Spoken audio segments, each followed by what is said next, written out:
Well, thank you everyone for joining us today. I am thrilled that this is Energy Services Coalition's Colorado chapter's first webinar of the year, and it is on everybody's favorite topic, the impacts of the new administration on energy projects, whether that be through legislation or through different funding options and what we predict. Next slide, please. So I'm Hillary Hansen. I'm the account executive for Energy Systems Group, but I'm also the new community outreach chair for the Energy Services Coalition here in Colorado. And I have been tasked with planning a lot of educational as well as fun events, and more on that later at the end of this. Today, I'd like to kick us off with all of our great speakers and give you a little information about them. A little bit of housekeeping. This session is being recorded, and so if you do have to jump off or somebody wasn't able to make it to the presentation, you will get that via email later. Also, we encourage you to use the Q&A function for any questions that you might have while people are presenting. We're going to try and save about 10 minutes at the end of this to handle some questions. You can always follow up with our speakers after the presentation as well. So first, I'd like to introduce Rodney Vanderwall. Rod is the manager of energy programs for the DPA Office of the State Architect.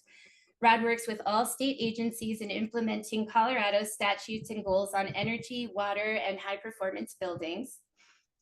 Rod works with agencies, the Colorado Department of Education and the Colorado Department of Local Affairs in implementing the state's high performance standard certification program.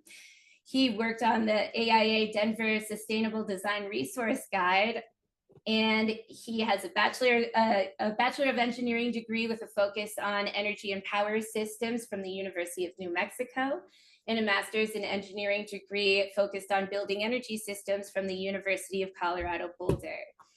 Next, Dr. Timothy Unruh. He is the Executive Director of the National Association of Energy Services Companies, or NAESCO. Prior to this role, Dr. Unruh was the Deputy Assistant Secretary of Renewable Power at the Energy Efficiency and Renewable Energy Office of the U.S. Department of Energy. As the Deputy Assistant Secretary, Dr. Unruh managed the nation's renewable power research while also providing oversight to the Grid Modernization Initiative. Finally, I have Natasha Shah. Natasha Shah is the Senior Vice President of Government Strategy. She's responsible for implementation and strategy working with the ESCO industry on advocacy, legislation, and industry-related matters at NAESCO. She has over 25 years of experience working in the development and execution of energy efficiency and performance contracting, most recently serving as the Senior Vice President and General Manager at NAESCO. In addition, she served as chair of NAESCO's board of directors from 2015 to 2018. She holds a Bachelor of Science in Biomechanical Engineering from Louisiana State University. So welcome to all of our speakers and welcome to all of our attendees. I'm gonna kick it off to Rod now. Well, good afternoon for most of you, and a few in Hawaii, good morning. I was asked to provide history of Colorado's EPC work. And so there's, a lot of data on the slide, and there's a few things I want to focus on.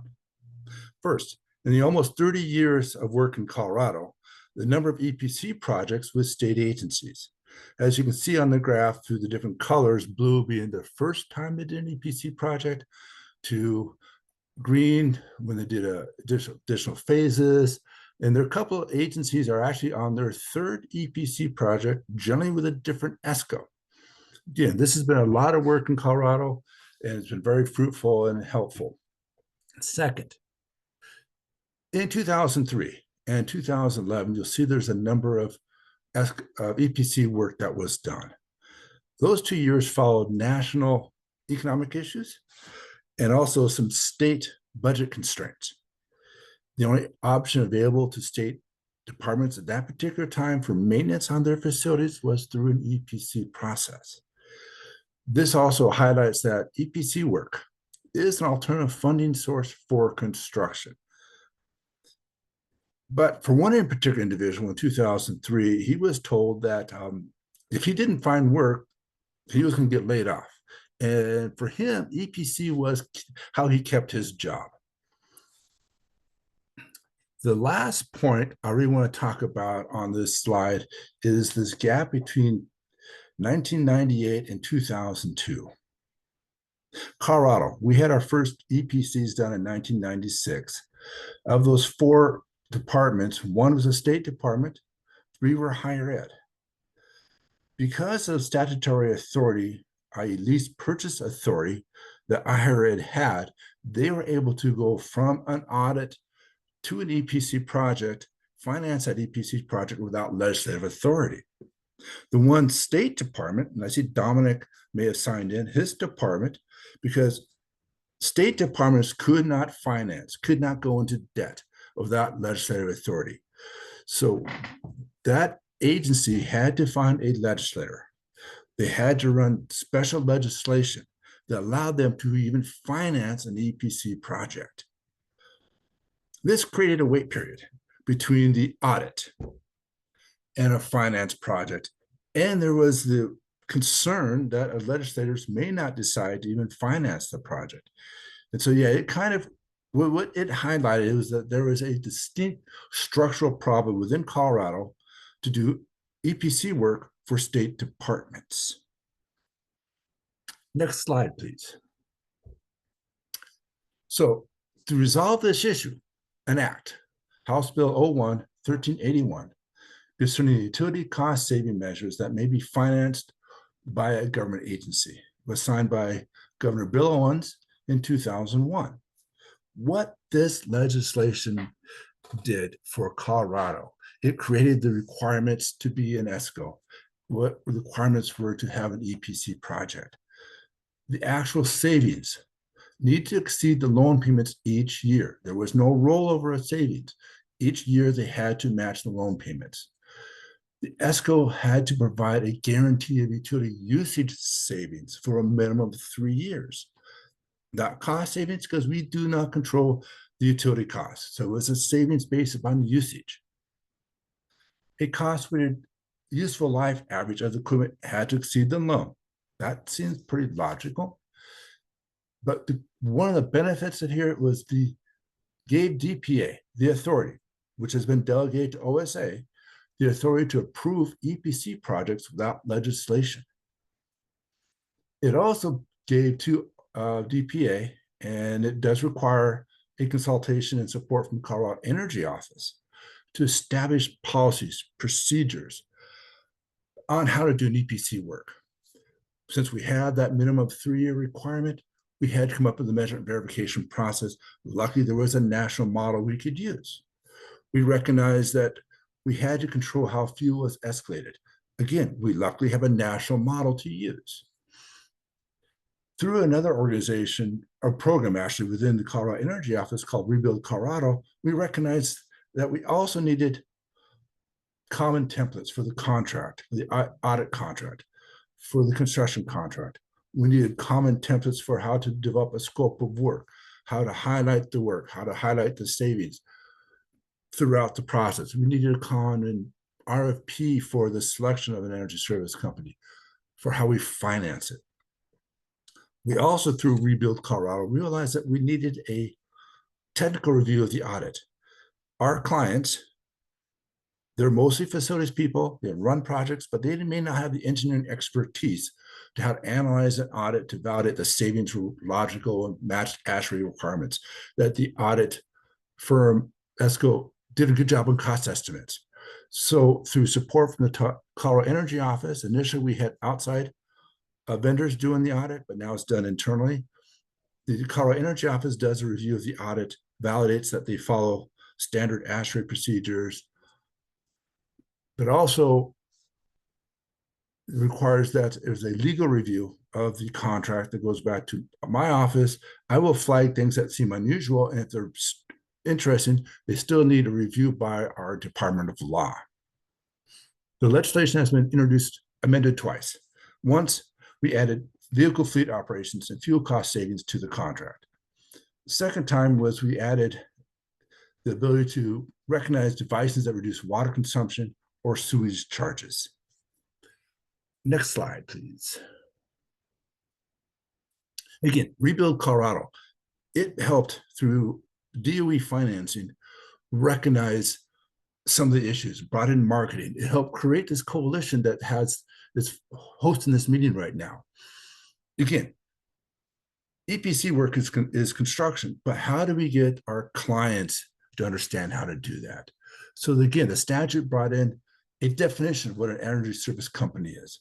They had to be able to do energy analysis and recommendations for the measure. They had to be experienced in the design and implementations, i.e., you got to be capable of doing the energy cost savings, determine the cost of work, how do you schedule the work, all the possibilities of mobilizations and conflict, construction minimization. They had to be able to have a method of guaranteeing utility usage reductions. And if there's a shortfall, they had to be capable of making up that shortfall. And they had to understand the financing requirements of a project. We know ESCOs cannot finance the project themselves, but they need to help our clients go from an audit to a finance project. Also within Rebuild Colorado, we recognize that not all firms were capable of meeting the requirements. And so we had to create this list of energy service companies that brought it down to firms who were capable of meeting all the statutory requirements listed above. They can know how to do an audit. They can develop the project, long-term M&V, and help with financing. Also, we built into, to be on this list, they had to agree to use the contracts. Through the local chapter, we have a consensus-based development of our contracts. Just like every contract OSA makes, it's always consensus basis. We work with the design firms, the contractors, the engineers. Our contracts are consensus basis, and everyone has a say in the development through the coalition. So the ESCOs have to agree to use these contracts, to agree to use the forms and the scope of work that we have developed. We also need to go through an annual review of their work done by the Colorado Energy Office. We want to make sure ESCOs on our list are actually actively involved in Colorado. They're not just being on our list for marketing. They have to help Colorado achieve our long-term goals. And also, as part of it, it gives them a chance to respond back to our office and bring points up that we need to look at. One of the other points early in a selection was this whole thing about the audit cost.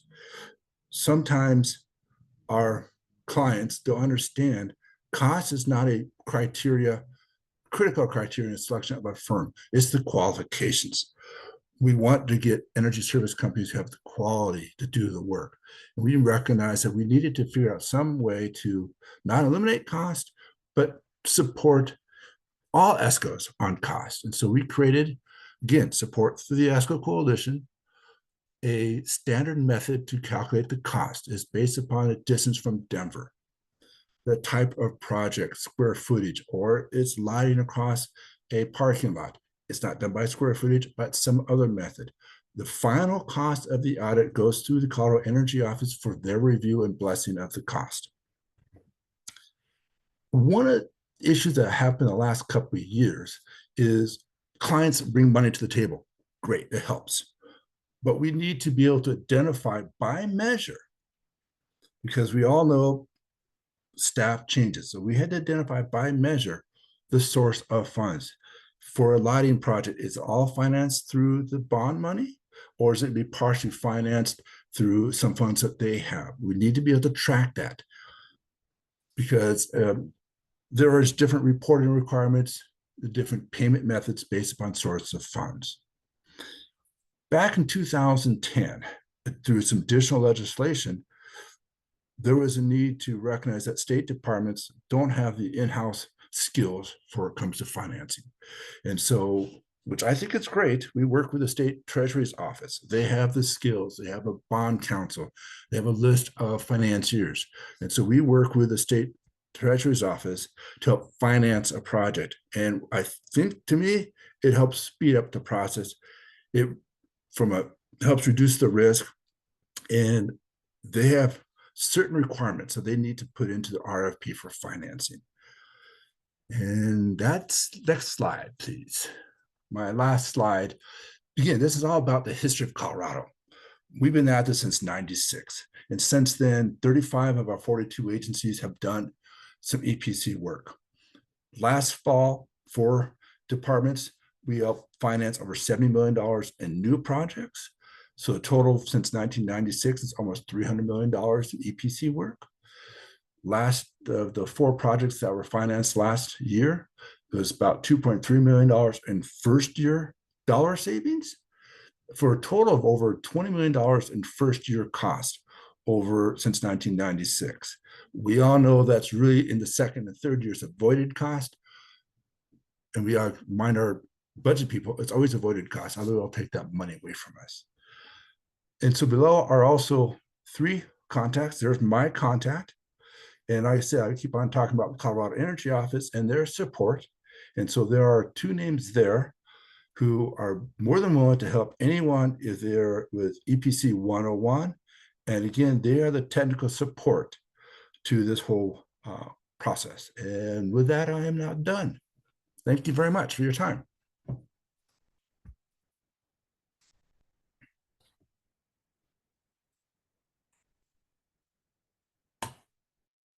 I think it's my turn. This is Timothy Unruh with the National Association of Energy Service Companies. It's great to be here today. Let's go to the next slide. So NAESCO, I think a lot of you probably know who we are. We've tried to make a name for ourselves in the energy savings performance contract industry. We've been around since 1983. Can you believe this industry has been alive that long? It's amazing the things that we've done for our public buildings. We currently have 172 organizations as members. You know, as I scan through the list, I see Alan Okimoto out there from Hawaii. I see Tracy Galentine. I saw Laura Carpenter out there watching us. So we've got people from all over the country watching us on this Colorado webinar. So it's great to have everyone with us today. NAESCO is the home of the only energy service company accreditation that exists in the industry. We have 22 accredited ESCOs, 14 accredited energy service providers, and 4 accredited contractors. The accreditation program was established really to help try to provide some stability in the industry and some repeatability for our clients and an assurance that our clients know that they have a qualified company that they're selecting. Because as many of you know in this industry, performance contracting and ESCOs are often selected based on a qualifications type selection where more is off of their past projects, the things they have, their staff, and their capabilities than by a strict bid. And so we believe accreditation helps provide a clarity to that process. Next slide. So just to give you a picture of the ESCOs that we have, now this doesn't represent all of the affiliates. We have even more affiliates than we have ESCOs, but we have companies of all sizes. Today, I'm being hosted for my webinar here by a company in Kansas City called Energy Service Professionals, and they're in the upper right corner of the slide. But we have companies very large. Bottom left corner, you see Siemens, Schneider, Trane, companies that you recognize. So the energy service industry is represented across an entire spectrum of companies and sizes across the country. Next slide, next slide. So NAESCO holds a lot of events. Certainly, we're happy to be here as part of the Colorado event. We invite you to come to our webinars. We hold typically a webinar each month that highlights one of our affiliate members and talks about what they do. But we also have regional meetings. If you're a member of NAESCO, we'd love to see you at a regional meeting. We have a federal workshop, which we just had last month. Our June members meeting comes up also for members in Florida this year. And our annual conference, which is open to everyone in November, is going to be in Las Vegas. We do have some rather interesting webinars as well. Quarterly, we do a federal and state advocacy update. Quarterly, we do a federal chat. And so the federal and state advocacy update has Jeff Ginzer, our representative to Congress and the federal government in Washington, D.C., and Natasha Shah, who you'll hear from later, talking about the advocacy efforts we do. The federal chat has people from the federal government come and talk. The quarterly state and local roundup has David Terry and a local representative come talk to us about what's happening in their area. So we'd love to see you at our events. Go to naesco.org to find out what those events are. Go to the next slide. So each year I do a survey for my board. The 2024 survey is not quite ready to be published yet, but the 2023 data seems to say we're somewhere around $10 billion of an industry. It seems to show that we have about 1,800, 1,900 contracts that were issued, and that puts our average project price at about $5.7 million. And at least as far as the NAESCO group, they're optimistic. They showed us back then that we saw an 8.1% growth of 2022 to 23 and a 9.6% projected growth into 2024. So they see the industry is growing.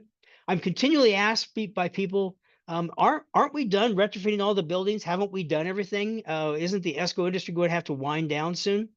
And it's interesting. It seems as though our projects continue to grow and we keep getting more ways that we do business with our clients, and we keep seeing our project size getting larger. So our industry certainly is growing, and we have a lot of optimism going forward in the future.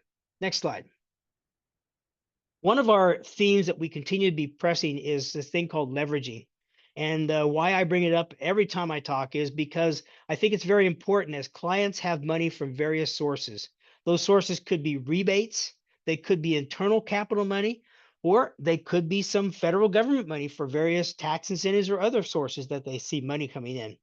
If you combine that money with a performance contract, $1 from your own money plus $1 of performance contracting money gets you often more than $2 worth of retrofits.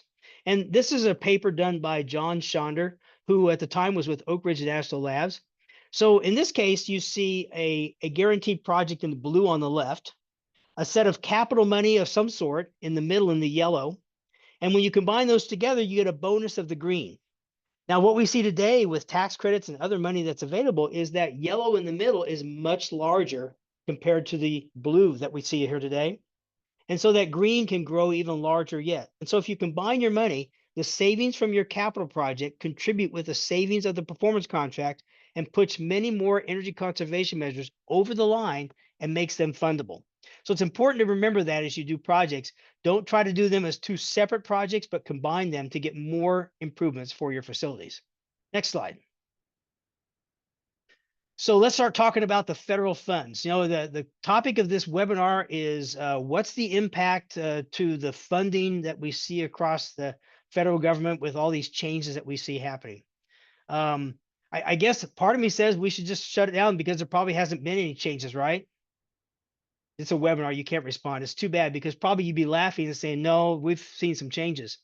And when we talk about schools and projects that we're doing for schools, there was an announcement just this week that we probably are all still reading about in the news that's talking about how the federal government is going to impact us locally. And I know many of you are thinking, oh, he's talking about the tariffs, but no, I'm not. I'm talking about the Department of Education says that if schools don't strip the DEI from their curriculum, they're going to lose their federal money. And you think, wow, I was thinking of going to try to sell clients to school project clients, and what's going to happen to those? Well, the reality is that the federal money is really small. In the US, the average is 8% of school money is federal money. Colorado is even better than that. It's only about 5 to 6%. Last couple of years, there was a growth. It was 10% in 22 to 23, 24. It was 9% because of all the ESSER funds that came out. But it's gone back down to 25. It'll be back down to the 5 or 6%. But your schools might be thinking about that impact to their bottom line, and it may cause them to pause to do projects. It may be something you need to be aware of as you talk to the schools, that it could be a budget crunch, because even though 5 or 6% isn't a lot of money, it's still money that they may not get in their projects. And it's jeopardy that they're not certain how it will play out. The Renew America School Grant was included with the Infrastructure and Jobs Act, Infrastructure Improvement and Jobs Act, that was one of the first bills passed. And it included $500 million for improvements for energy efficiency in schools. And this language was written around performance contracting. They've done 2 rounds. The first round is represented by the top picture of the United States. And these are off of the Department of Energy's website. And the bottom state map is showing the projects awarded off of the second round. And as you can see, there's like a whole bunch of projects that are slated in Colorado. Not. I think your closest project is probably in Kansas at Wichita Schools, but that's probably not going to be Colorado. Those projects appear to be moving forward. I've talked to a couple of our members, and it looks like those projects are happening. It appears that the Department of Energy went through a period where they had no communication. They had a bit of a blackout, but that has been resurrected and the communication is going well. So these funds appear to be flowing as intended. Next slide. The other funding is energy efficiency conservation block grants.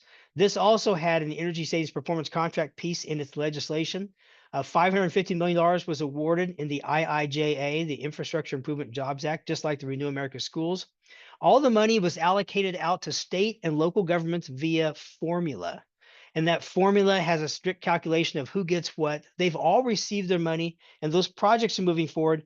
The status of this looks good, that there's not going to be an impact to these types of projects. Next slide. The 179D energy efficiency tax deduction.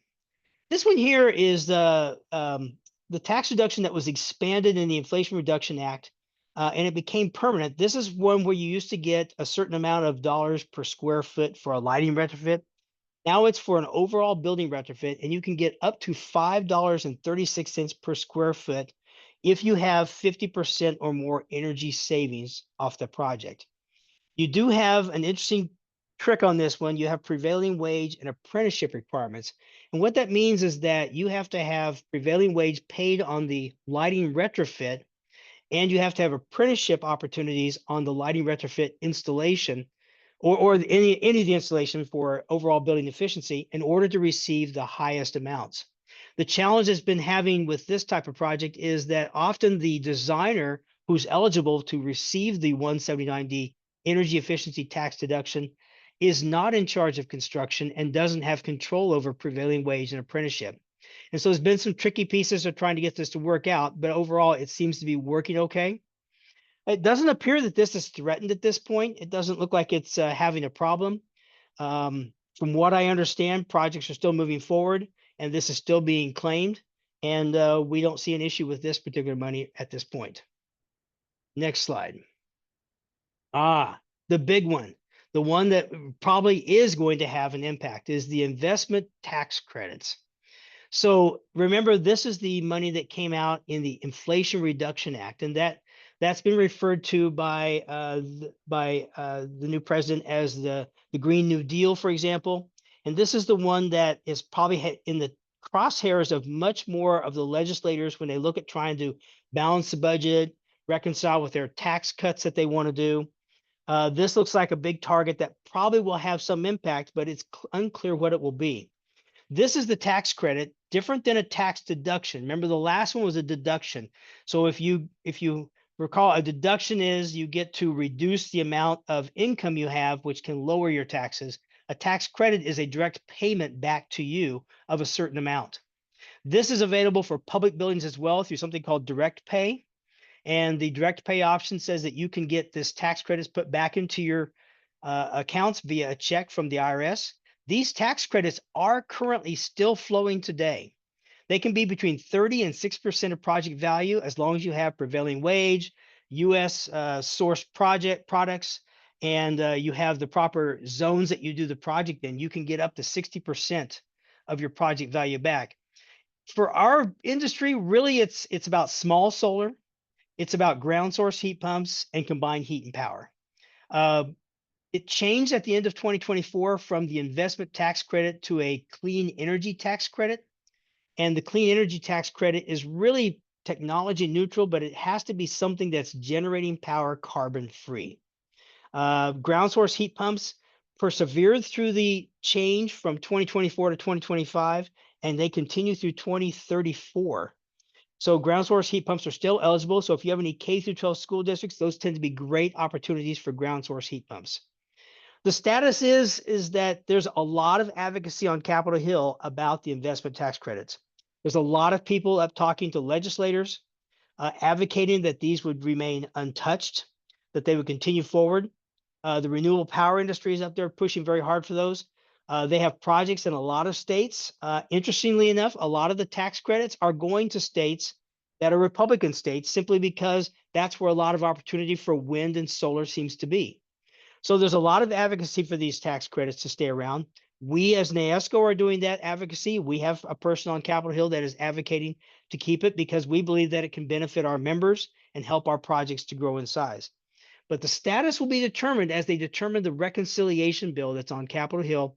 And the reconciliation bill is where they would try to include a new tax to extend the tax deductions, the tax cuts that they put in the last Trump administration. They might need to have money to pay for that, and it could come from this particular bill. But as of today, this is flowing. People are still getting their checks, and they're still moving forward. There's a consensus across the industry related to these tax credits that if you have your project started in construction, which means that you have 5% of the project built or build, so you can have product delivered to the site and have at least 5% of the project, that the IRS precedent is that you are secured to receive the tax credit that's available at the time you achieve that milestone. That has not been an official word out from IRS. That just seems to be the general consensus of what everybody thinks. So take that to heart and see how that works for you. But you always have to talk to your tax consultant to see what they think about this too. Next slide. So federal impact. Federal impact has been quite an impact on energy savings performance contracts. There's an IDIQ contract that the Department of Energy has.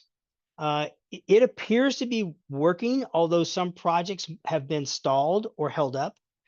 There's a small project program called Enable and the small ESPC program. It sounds like as of March 31st, it is done and they've stopped all work under that. GSA canceled that Enable contract. And then there's an Army multiple task order award contract that is done. There's also a Veterans Affairs contract that's separate that both still seem to be active and moving forward with projects. The utility energy service contracts appear to be moving forward, but it is a GSA contract and GSA has had a lot of impact recently, but they do appear to be moving forward so far. Federal staffing, there's been quite a few staff reductions. A lot of people have moved around. Probationary employees have been let go, brought back, and have been put into kind of a limbo administrative leave status. Department of Energy, where a lot of the work that we deal with has talked about doing a restructuring. I think they have until next Tuesday to accept the deferred resignation program. The fork in the road has come alive again at Department of Energy again. At GSA, there's been quite a bit of reductions. A lot of people that we used to work with are no longer there or available to talk to us. And so there's been quite an impact in the ability to move forward there. Other agencies also have had staff reductions, but they seem to be less impacting our industry. Next slide.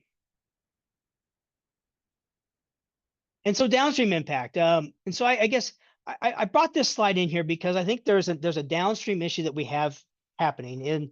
In general, the uncertainty causes hesitation. So the other announcement that happened this week, just yesterday, are the tariffs. And I'm sure everybody's seen at least a news story or two about tariffs. You know, your challenge that you have from the ESCO industry is you might have projects that you've signed already, but yet haven't received the product yet. And as we can imagine, many projects have parts from unknown areas.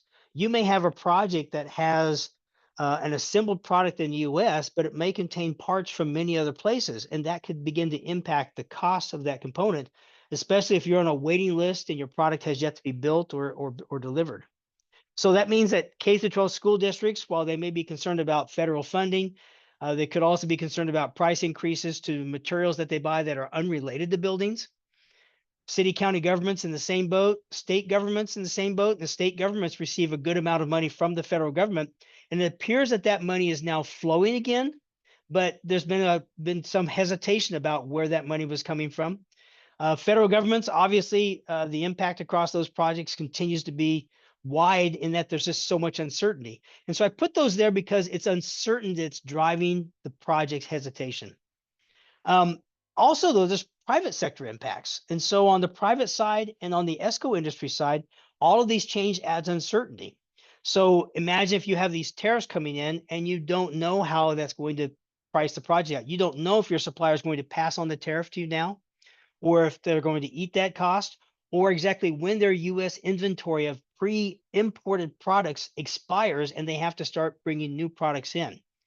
when does that price change happen? And so there's a lot of hesitancy and uncertainty. I can't tell you the full impact of that yet, but I can tell you that if something's coming from China, I think 34% was just added to it yesterday, and they already had 20%. So now it's a 54% tariff on Chinese products. And while we all say, well, we don't buy anything from China, I bet you do. Probably something you have in your projects does actually come from China. So with that, I'm going to turn it over to my trusty person, Natasha Shaw, who will take care of us for the rest of my presentation, rest of the presentation here. Okay. Hi, Natasha. I just wanted to make one point. Tim was talking about our efforts in red states, and that there was a House letter initiated by Republicans, and 21 Republicans wrote a letter about energy tax credits to the chairman of the Ways and Means Committee. And so when Tim talked about the reconciliation package, which many of you may not understand, I just wanted to point out that's really about them looking at consolidating their efforts in the new administration and evaluating different programs. And obviously our energy tax credits are one of them, but we are garnering support and working hard. And I want to make a plug that if you have case studies with tax credits or projects where you've signed with tax credits, we're looking for those case studies to bring to Congress and share the success we've had with schools and municipalities and customers of those sorts. And so we've been using the case studies we have to date, but we want to be able to continue to do that to make the case of the value of these tax credits.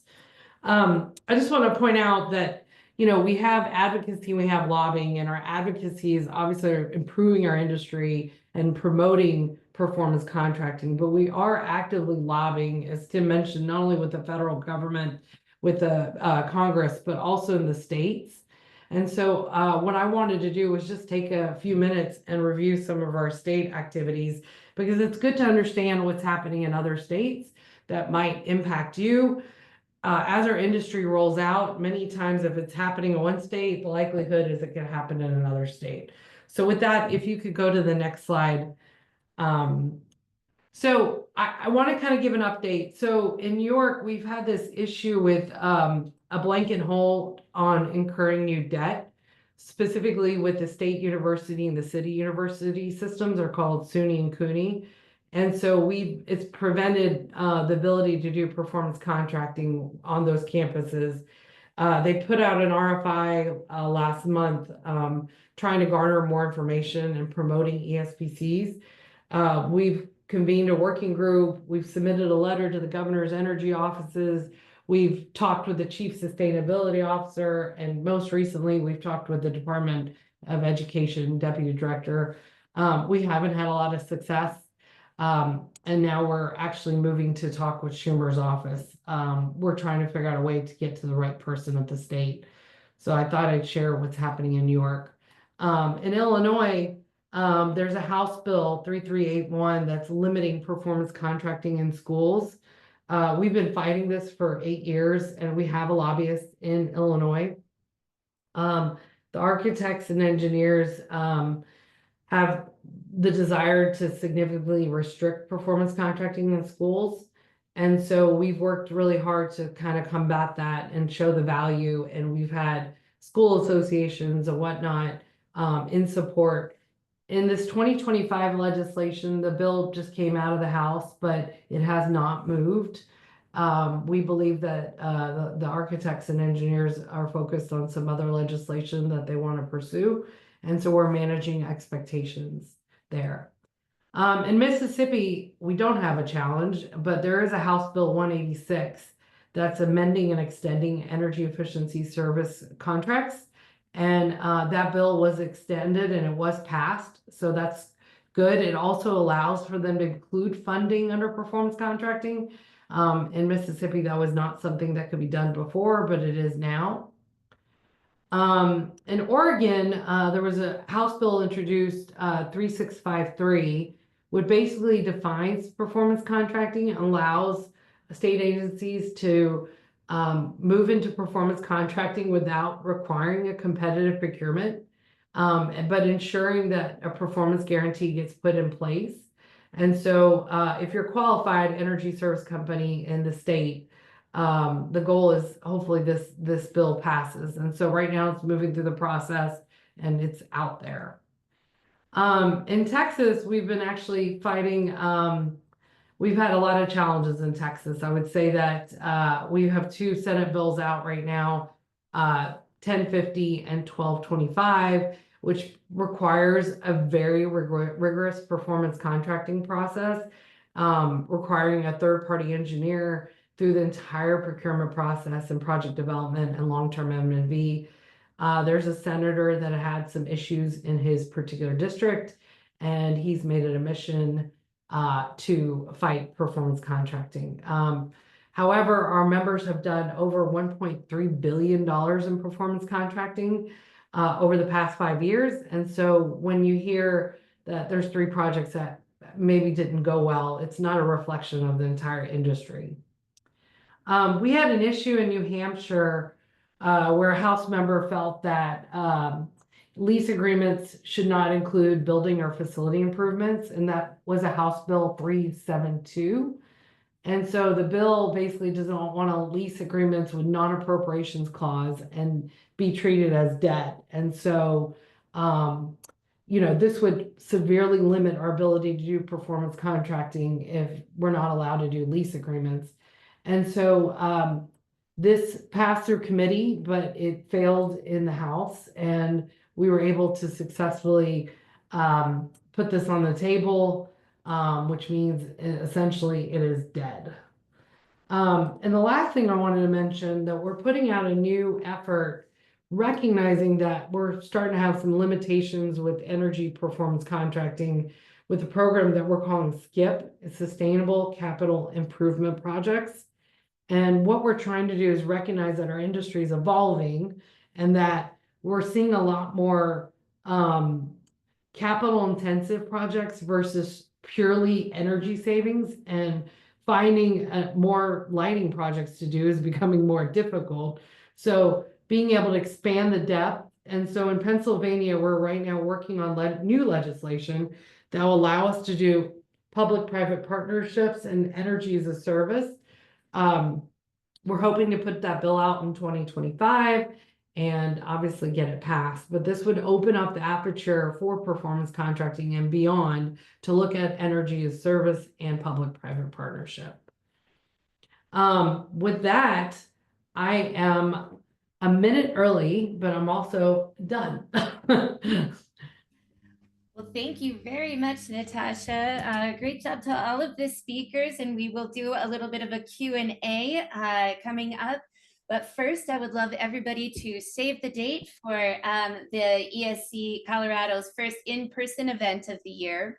So we're going to be holding an educational session followed by fun at Adventure Golf in Westminster.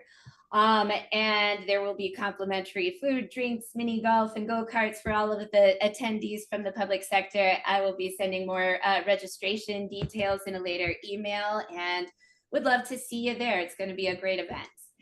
And now I will start us out with the Q&A. We have a couple of questions here, and feel free to drop any more. The first one was, are banks not counting on the IRA money during the underwriting process right now? Any options to bridge this deficit for rural clients that can't take on debt of the IRA monies before reimbursement? I believe that I'd like to pass that to Tim. Do you have a good response for that one? Probably not. Doug, can you stop the screen share? There we go. Well, let's see. So let's look at that question. Are banks not counting on the IRA money during the underwriting process right now? I have not heard that they're not counting that money. From my understanding, the projects are still being put together with the IRA money, and the banks are still considering it as part of the payment stream.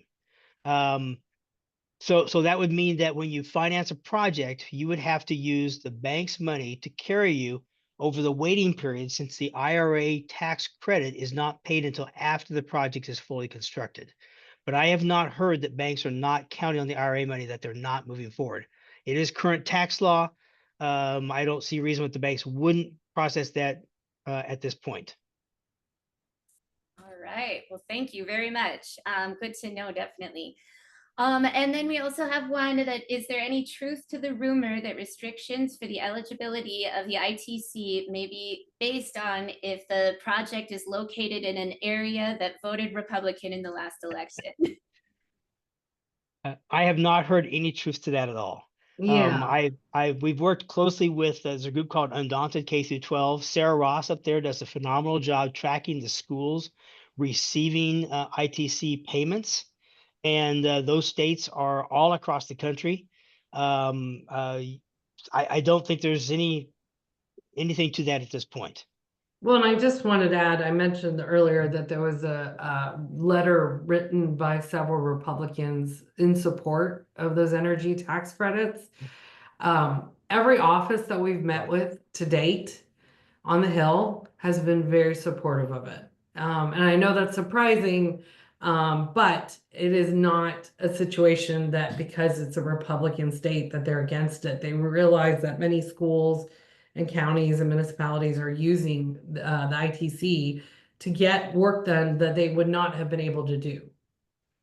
Yeah, and remember the ITC is available not just to public buildings, and that's our industry, is that's what we're focused on, but it's available to all types of organizations and companies that are doing this. Nonprofits have access to it as well. So there's a broad use of that. And it's causing a lot of work and it's creating a lot of jobs right now.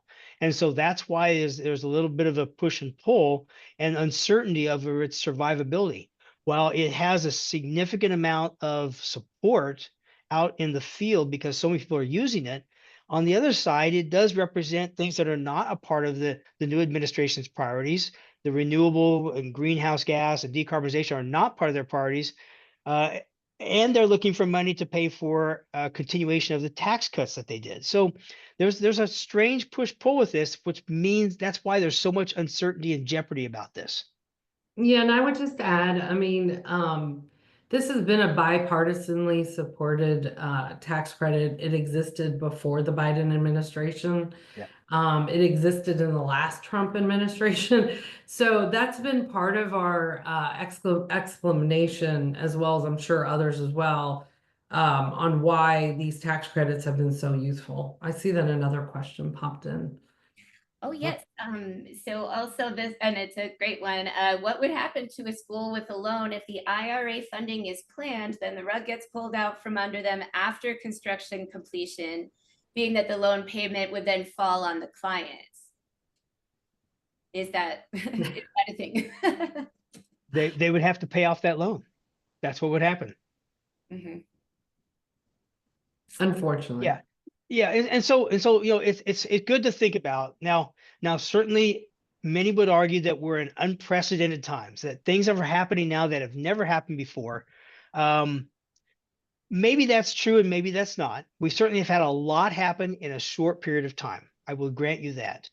But traditionally, when the federal government terminates a program that has people actively engaged with trying to work through that program, there is typically a phase out process. That's why I mentioned that there's a belief across the industry that if you've achieved a certain level of construction, which means that you have 5% of the project enacted, traditionally IRS rules have said that that makes you eligible for the tax situation at the time you achieve that 5% of construction. And so if you've started the project, which the first thing you do is you do an initial order of equipment and they get on site, then you've achieved that 5% and you have the ability to claim that the tax laws at the time you completed that should be eligible for the completion of the project. Like I said, we don't have a formal ruling from the IRS that this is the case, but this has been IRS precedent in the past. So I would have to imagine that we would see some precedent in the future that there wouldn't be just a slash of this because the pain would be too significant. And you might even see school districts have to file bankruptcy, which we've never had happen. And so we have to imagine that there's going to be a transition period to take care of those cases. For public sector entities as well, I would imagine that they also would be appealing to their representatives to keep that going if they started a project and have it in process. Now, new projects, obviously it would be off the table if it was cut, but existing projects, there likely will be a transition process as that has been precedent in the past. Yeah, even in the last Trump administration, there was a sunset. So, Right. Good point. yeah. Right. We have one more, or well, we have a couple more. Is the Renew America School Prize still active? There was supposed to be a seminar, but unfortunately it got canceled.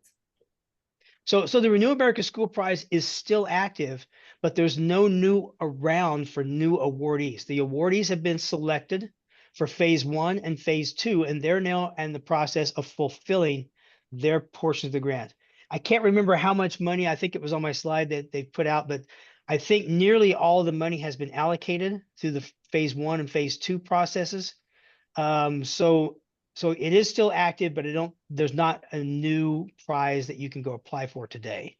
Probably the seminar was canceled because there was a period of time during the new administration, after the inauguration, there was a blackout of communications as they tried to understand what was happening, where things were at. That blackout appears to be lifted somewhat, and there's a bit more communication happening. I'm not sure if it's 100% lifted yet, but at least we understand that states are starting to hear from their constituents. Rod, you probably are on that side. Are you hearing from your DOE counterparts yet? No, I mean, Kate in our sustainability office is really following what the federal government is doing. I'm kind of following some tax credits for solar projects, and that's about it. Okay.